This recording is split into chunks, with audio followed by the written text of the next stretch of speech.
já estou nesse grupo, né, de trabalho, de reflexão sobre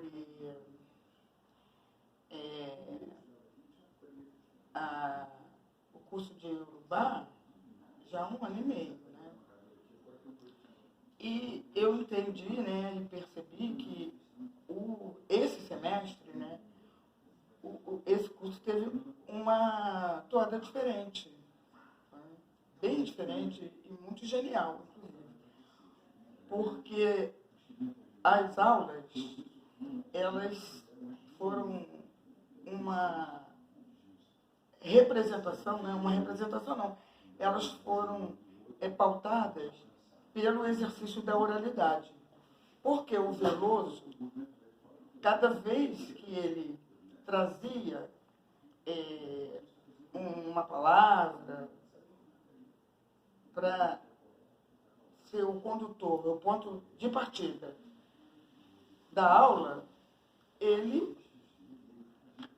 discorria com ensinamentos na tradição oral.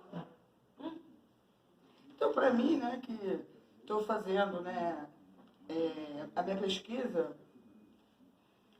verificar se existe, né, filosofias no continente africano, né, e das tradições sapienciais, né.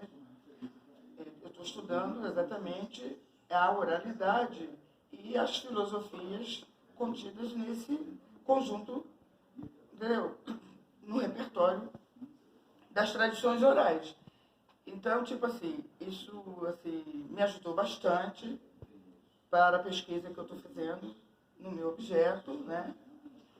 E também me trouxe, né, muitos ensinamentos, né? Eu sempre disse para o Veloso que ele se colocava, se apresentava para mim enquanto um griot.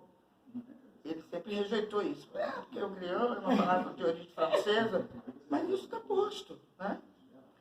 A França fez parte da Península Ibérica, né? E a Península Ibérica foi o quê? Exerceu o colonialismo no continente africano.